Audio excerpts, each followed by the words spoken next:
दोस्तों, भारत समेत दुनिया भर में महिलाओं को कई तरह के टेस्टों का सामना करना पड़ता है, जिनमें से एक वर्जिनिटी भी है। भारत में भी ऐसे कई मामले सामने आ चुके हैं जहां लोग शादी से पहले लड़की की वर्जिनिटी टेस्ट करवाते हैं, जबकि पुरुषों के लिए ऐसा कोई भी पैमाना सेट नहीं किया गया है। हालांकि समय के साथ ये चीज़ें कम हुई हैं, लेकिन पूरी तरह से ख़त्म नहीं हो पाई हैं। अभी भी कई देश ऐसे हैं जहां पर शादी से पहले लड़कियों का वर्जिनिटी टेस्ट कराना काफ़ी ज़रूरी माना जाता है। उसी के आधार पर यह डिसाइड किया जाता है कि उससे शादी करनी है या नहीं। ऐसा ही एक देश के बारे में हम आपको बताने जा रहे हैं, जहां पर वर्जिनिटी टेस्ट के आधार पर दहेज भी तय होता है और शादी भी। दोस्तों, हम बात कर रहे हैं ईरान की। आज 21वीं सदी में ईरान में रहने वाली हजारों महिलाएं और लड़कियों के लिए शादी से पहले वर्जिनिटी टेस्ट कराना बेहद ज़रूरी होता है। यह टेस्ट बिना किसी मेडिकल बेसिस पर कराया जाता है और जो महिलाएं इस टेस्ट में फेल हो जाती हैं उन्हें हार्मोन रिपेयरिंग सर्जरी के लिए फोर्स किया जाता है। यहाँ ऐसे भी कई मामले सामने आए हैं जहाँ वर्जिनिटी टेस्ट में फेल होने वाली महिलाओं को जान से भी मार दिया जाता है। लेकिन ये बात भी बता दें कि वर्जिनिटी टेस्ट का कोई मेडिकल आधार नहीं होता है, लेकिन ईरान में रहने वाले लोग लड़की पर इस टेस्ट को कराने के लिए दबाव बनाते हैं। इस वर्जिनिटी टेस्ट पर ईरान की महिलाओं का कहना है कि उन्हें ये कैरेक्टर सर्टिफिकेट बिल्कुल भी पसंद नहीं है, क्योंकि उन्हें इसके लिए एक अजीबोगरीब टेस्ट से गुजरना पड़ता है।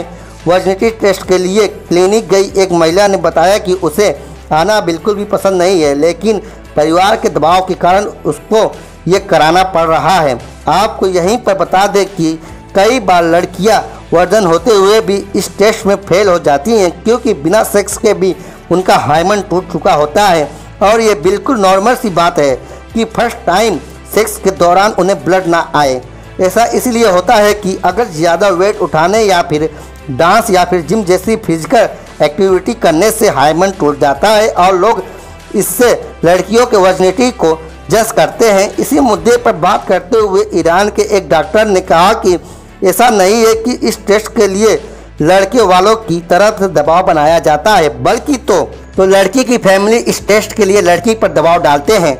डॉक्टर ने कहा कि मेरी ऑर्गेनाइजेशन के मुताबिक 90% मामलों में यह टेस्ट लड़की के परिवार वाले करवाना चाहते हैं। वहाँ ऐसे मामले भी सामने आए हैं जिनमें शादी करने वाले लड़के को लड़की पर पूरा भरोसा होता है और वो वर्जिनिटी टेस्ट के लिए इनकार कर देता है, लेकिन फिर भी लड़की के परिवार वाले वर्जिनिटी टेस्ट के लिए लड़की पर दबाव डालते हैं। अब इस कंडीशन में आप समझ ही सकते हैं कि लड़की के घर वालों के लिए उनकी इज्जत इतनी प्यारी है कि वो अपनी लड़की को भूल जाते हैं। सामान्य सवादी नाम के एक विभिन्न डिटेक्टिव ने अपनी लेटेस्ट रिपोर्ट में बताया कि ईरान में इस तरह के टेस्ट महिलाओं के खिलाफ हिंसा को बढ़ावा देते हैं, जिनकी कोई मेडिकल वैलिडिटी नहीं होती है। साथ ही इस टेस्ट के कारण महिलाओं के डिग्निटी को भी ठेस पहुंचती है। अब अगर टेस्ट की बात करें तो ईरान के लोग अपनी बेटियां अपनी पत्नियों को मेडिकल सेंटर में ले जाकर उनका टेस्ट करवाते हैं। ईरान की कुछ हिस्सों में आज भी वर्जिनिटी से जुड़े हुए रीति रिवाजों का पालन किया जाता है।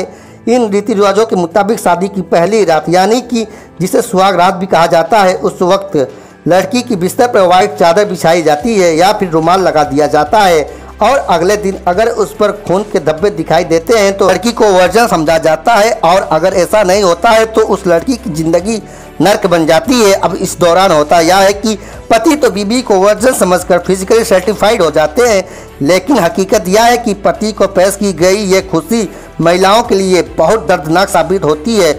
उस पर मजबूरी यह है कि उतना दर्द बर्दाश्त करने के बावजूद भी वो अपनी तकलीफ पति से लेकर ससुराल में या फिर मायके में किसी से भी शेयर नहीं कर सकती है, क्योंकि इससे उनकी वर्जिनिटी सवालों के दायरे में आ जाएंगी और उनके अपने ही उनकी ज़िंदगी नरक बना डालेंगे। इसके अलावा अगर टेस्ट के दौरान बात करें तो जो महिलाएं वर्जिनिटी टेस्ट में फेल हो जाती हैं तो उनसे सर्जरी करवाने के लिए कहा जाता है। इसके लिए ईरान में काफ़ी पैसे भी खर्च किए जाते हैं और आपको ये जानकर हैरानी होगी कि आज ईरान में हार्मोन रिपेयरिंग सर्जरी ब्लैक की कमाई का एक बड़ा जरिया बन गया है और लोग ऐसे कई सेंटर खोल कर बैठे हुए हैं जिन्हें परमिशन भी नहीं है। अब होता यह है कि परिवार की बात बाहर ना निकले, इसके चक्कर में लड़कियों को ऐसे ही सेंटर में ले जाते हैं जहां ना तो कोई सर्टिफाइड डॉक्टर होता है और ना ही कोई मेडिकल में ऐसे किसी इलाज की परमिशन होती है। इस सर्जरी में हार्मोन रिपेयरिंग के दौरान महिलाओं के प्राइवेट पार्ट की ओपनिंग को सील दिया जाता है और जब इंटरकोर्स होता है तो ये सिला हुआ हिस्सा खुल जाता है जिसके कारण ब्लीडिंग होती है। ऐसे बहुत से लोग हैं जो महिलाओं से इसी तरह की उम्मीद करते हैं, लेकिन हाइमन रिपेयरिंग को जो प्रोसेस अपनाया जाता है उसे मेडिकल साइंस में कोई भी मान्यता प्राप्त नहीं है। बहुत से जेंडर रिसर्चर्स के अनुसार जो महिलाएं वर्जिनिटी टेस्ट में फेल हो जाती हैं उन्हें कई तरह के बुरे नतीजों का सामना करना पड़ता है, जबकि किसी लड़की के वर्जन ना होने या शादी से पहले गैर मर्द से शारीरिक संबंध बनाने पर पता चलता है तो उसे कई बार तो उसकी जान तक ले ली जाती है। इसीलिए मजबूरी यह है कि अगर किसी लड़की ने इस टेस्ट का विरोध किया तो उसके ऊपर न केवल तमाम तरह के ऊट-पटांग एलिगेशन लगेंगे, बल्कि समाज उसे अलग नज़रों से देखना भी शुरू कर देगा ताकि फेल होने पर उसे समाज और अपनों की नज़रों में गिरना पड़े। दोस्तों, ऐसे तो ये सब देखने और सुनने में काफ़ी आसान दिखाई दे रहा है। जो लड़की इन सब परेशानियों या फिर कहिए कि इस स्टेज से गुजरती है उसके लिए तो जब तक टेस्ट और रिपोर्ट ओके ना आ जाए तब तक समझिए कि संकट ही संकट है। खैर, ये बात ईरान में इतने खुले ढंग से हो रही है, शायद इसीलिए लोगों तक ये बात पहुंच रही है। लेकिन ऐसा नहीं है कि सिर्फ ऐसे मामले में ईरान ही शामिल है, बल्कि अगर भारत की बात करें तो भारत में भी हर साल हाइमन रिपेयरिंग सर्जरी में 20 से 30% टर्नओवर ग्रोथ देखने को मिल रहा है, जिसकी कॉस्ट करीब 25 से 30 हज़ार रुपये तक होती है। तो दोस्तों, इसके बारे में आपको क्या कहना है, आपकी क्या राय है, आप हमारे इस वीडियो कमेंट बॉक्स में कमेंट करके हमें बता सकते हैं। दोस्तों, अगर यह वीडियो आप लोग को अच्छी लगी हो तो वीडियो को एक लाइक कर दे, चैनल पर नए आए हो तो चैनल को सब्सक्राइब कर दे, बेल आइकन को ऑन कर दे ताकि हमारी नई वीडियो जब भी अपलोड हो आपको आसानी से मिल सके। दोस्तों, मिलते हैं फिर ऐसे ही एक नए इंटरेस्टिंग वीडियो के साथ। बने रहिए आप लोग मेरे इस यूट्यूब चैनल में। तब तक लिए जय हिंद दोस्तों।